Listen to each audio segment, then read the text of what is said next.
Hello, my name is Mercury and welcome to this brand new episode of Media Fae. Today I'm alone. Today I'll be discussing the state of play that premiered on February 26th. God damn it, 2 times in a row I've said the wrong goddamn thing. That is insane. I'm not gonna cut it because I don't know if it's funny or not, but yeah, it is February 26th when I'm uploading, hopefully, and recording this. So yeah, the state of play that premiered on February 6th, 2024, which was 20 days ago. So, which was the state of play that focused on Final Fantasy VII Rebirth. Now, we haven't done an episode on a state of play that focused on a game in quite a long time. The last one that we covered, I think, was Hogwarts Legacy, or maybe even the one on Gran Turismo 7. I don't remember. I'm pretty sure we didn't do one in 2023. But yeah, because the last time was basing it on Final Fantasy 16. I think it was this year. So yeah.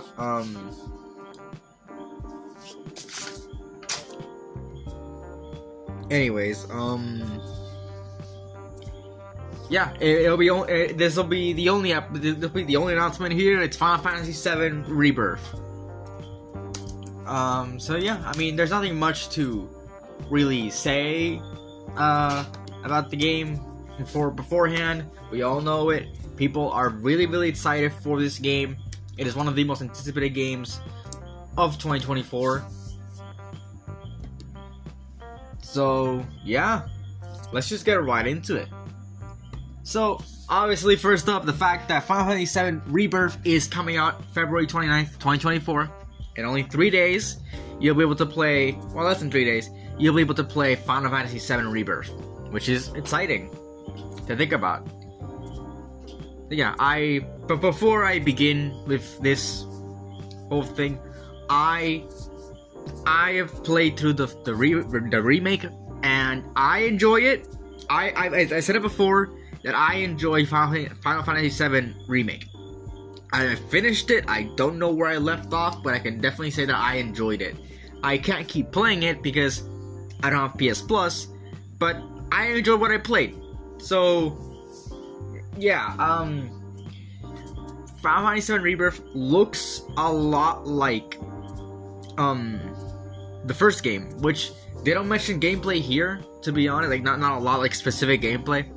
But one of the things, I'm not saying this for later, but one of the things that I think this game has going against it is the fact that it is the second part of remaking Final Fantasy VII, because Final Fantasy VII is really long. The first game, like the original, is really long,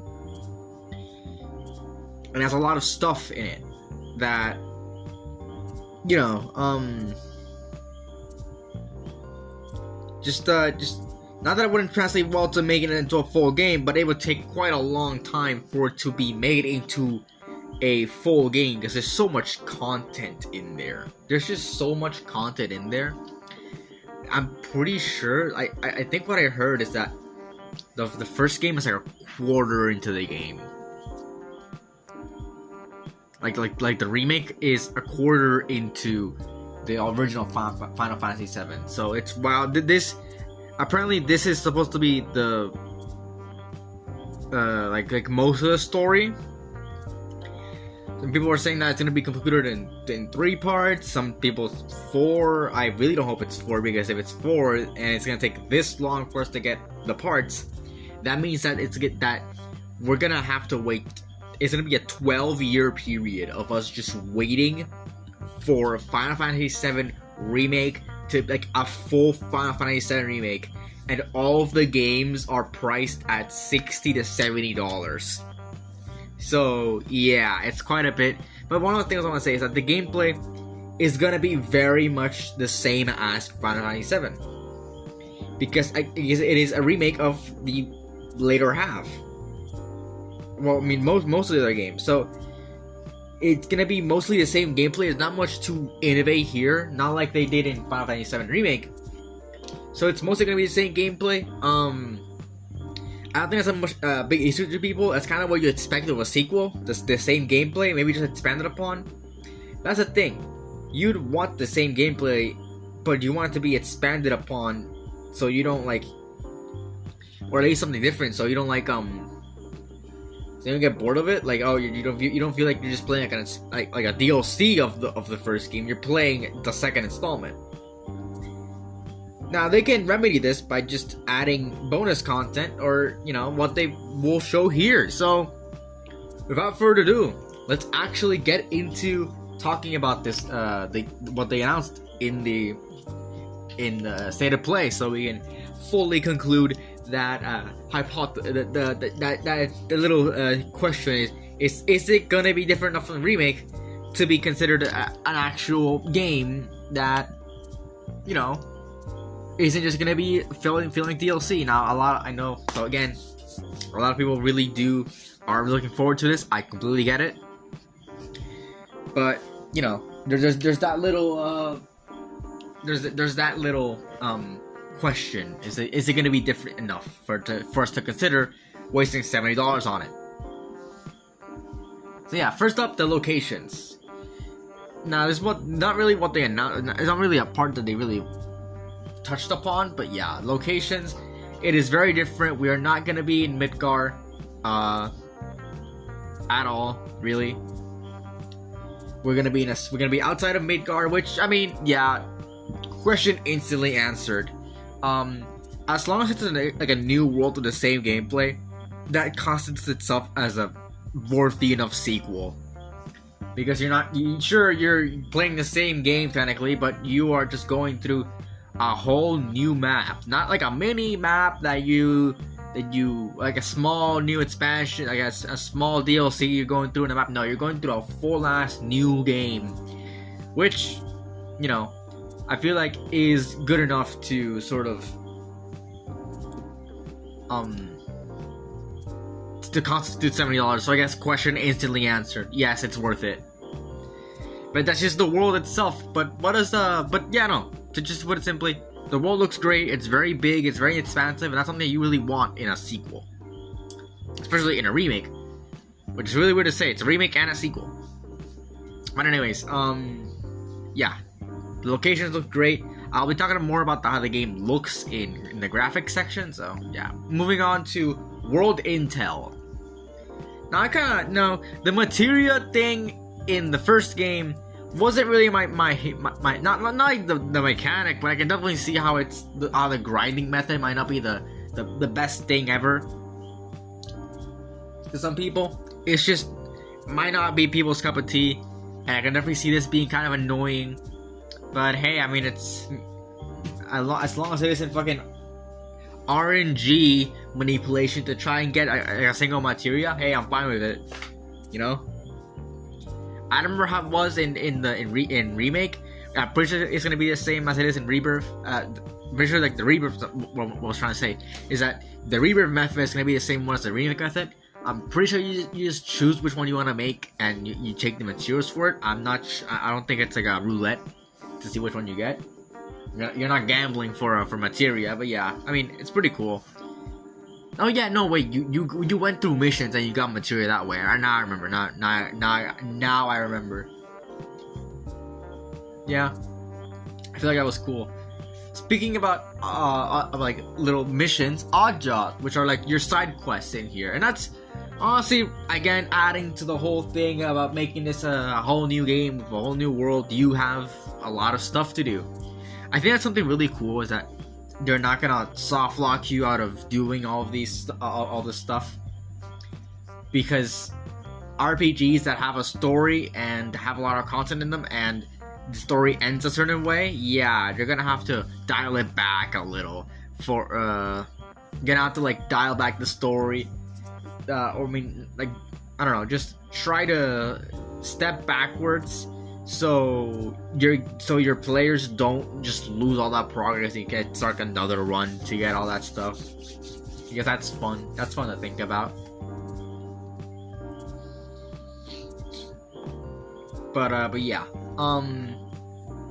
having not much to say. about the odd jobs. I think they're very cool, and they can add a lot of stuff to the world and things. Anyways, next up is the mini games. Now this is a very wild thing about the about the whole this whole thing. The mini games look wild. They certainly look wild to me. I think it fits with the whole Final Fantasy feel, but the mini games look absolutely wild.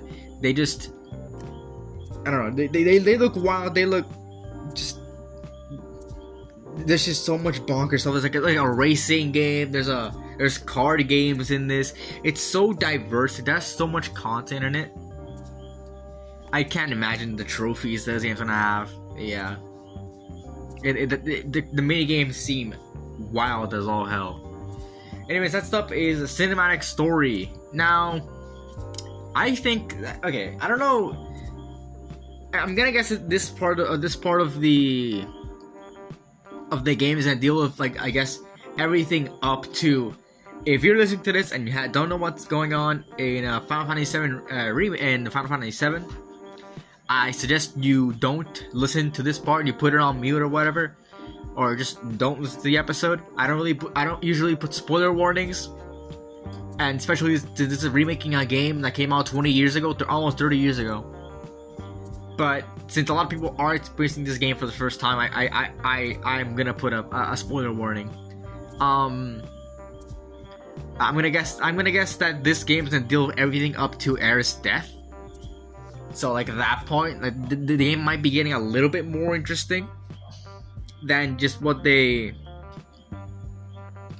did with Rebirth, which is, I don't remember what they're doing with Rebirth. Also, I'm seeing a lot that Sephiroth is having a much bigger role. For me, at least, Sephiroth hasn't really. Where I am in the story in 7 remake, Sephiroth hasn't really been a character that's been part of the story all that much. He's been mentioned, but he's not been, like, shown all that much. So I don't know if he becomes much more important later, or he shows up more.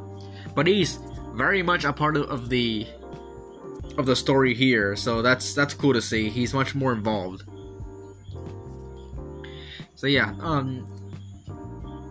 I don't know what happens. All I know is that Aerith dies, and they're mentioning a lot about Aerith's fate. I keep saying it's an F, but no, it's Aerith. And they mention a lot of Aerith's fate, which is really weird. Like, I mean, it's really weird that they're not gonna lead up to Aerith's death as the ending for this part. Which brings me to, like, the point that it might just end with part 3, because I'm pretty sure there's not a lot of content after Aerith's death in the original Final Fantasy. I'm sure that's a little bit close to the end, but yeah. And I understand, like, leaving it at that point, because not only that's an easy way to just go back, like, to your last save and have Aerith still be part of your team and do all that stuff, but it also, like, leading to the other game not having Aerith as a character you have on your team. So yeah, I feel like the story has a lot of stuff. I know it's Final Fantasy VII has a very cinematic story. Not, I mean, pun intended. Just look at the goddamn thing. It has a very big story, so I would expect a lot of stuff to come from this. So yeah, moving on from the story, the graphics. Obviously, the graphics look amazing. The thing is, like, the 7 remake, and especially in its PS5 upgrade, look great, but this is on another level. And the locations look also spectacular. Like, this is a very well polished game. So seeing all this, it's very cool to see. And yeah,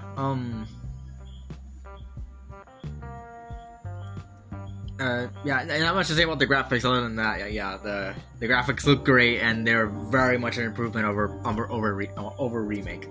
But yeah, next up is the controlling different characters. Now, yeah, they returned from 7. Something I gotta say is that I feel like it's getting much more of a emphasis in this game. There's a lot more variety to the characters. I'm not sure. I think in 7 they just had like the only thing was that I forgot his name. The machine gun guy could shoot things, but that was like in combat. But now they're having like mobility, and that's really cool. I completely forgot this, the machine gun, like the minigun arm guy's name. Minigun guy. Final Fantasy 7. Barrett Wallace. Yeah, Barrett. So yeah, Barrett, yeah, he has the gun, but that's really only for combat. But now, yeah, he and a lot more characters have a lot more like mobility options and all that. And it's also kind of cool to see characters from Intergrade pop up in the story. I'm not sure if Intergrade was part of the original game. I'm pretty sure it wasn't. But yeah, now we see those characters pop up here. I'm guessing this isn't when they're gonna pop up anyways, but yeah. Really cool to see all this stuff. Next up is the music. Now, Final Fantasy VII music has always been great. I've loved Final Fantasy VII. I love Final Fantasy music, especially 7's. It's kind of the only one I really listen to. But yeah, no, 7's music is phenomenal. And hearing that they recorded 400 different music tracks for this game is outstanding. That is wild to think about. 400 tracks. But yeah. Next up is Bonds of Friendship. Now, this is pretty much the dating sim part of the game. Yeah, so this game has an option where you can date your characters. Now, this will be really interesting when Aerith is who you're going after, and then she dies. But maybe, just maybe, they might actually change that. I don't know. Maybe they'll have two endings where you either save Aerith. I don't know how Aerith dies. I'm pretty sure it's something that could have been prevented, maybe because they say control Aerith's fate or whatever. And so I'm guessing that maybe this game will have an ending where you can save Aerith. And I don't know. Maybe it'll make it not just completely and utterly bad for you romancing Aerith and then she dies, you know? That's gonna be bad. Yeah, no. I guess it's cool to see this. I don't know, it feels like Persona. A little. I'm getting major Persona 5 vibes. I'm getting some pretty major Persona 5 vibes. But no. It feels weird. Kind of, I don't know. You don't have to if you don't want to, but yeah, there's that.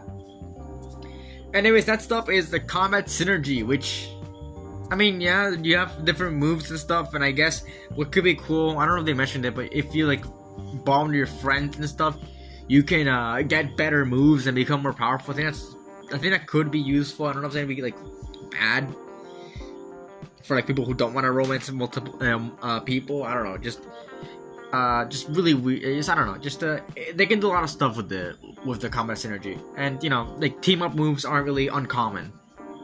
So yeah, and finally, a demo is available now for all of us to play, and I don't know if I'll play it, but I'll definitely check it out. So yeah, that's really about it. Like I said in the beginning, I feel like this game can really be just as good as it was before, as its predecessor. It has a lot to live up to. If it comes out buggy, I don't think it will, because I think Square Enix is betting on a lot of stuff for this game. Like, it is their biggest game of the year. So yeah, they're betting on a lot of stuff here. But it'll definitely do well, and I hope that they don't release it in a buggy state, but that's probably not gonna happen. I've never heard of a Square Enix game in recent times releasing in a buggy state after Avengers, but Avengers was kind of boring. I don't think it was buggy, it was kind of boring. But yeah, what did you guys think about the state of play that premiered on February 6th? Leave it in the comments below. follow us on Media Buffet on Spotify, at D Entertainment on YouTube, Media_Buffet on Twitter, at D Entertainment with the E, at D Entertainment with the E at the end on Twitter as well, and Media Buffet Bonus at Media Buffet YT for bonus content. For me, it's at Mercury S Cheese on Twitter, at Mercury SC on YouTube, Mercury C Cheese on Twitch, and at Mercury SC on AO3 Wattpad and fanfiction.net. So yeah, that's about it. See ya.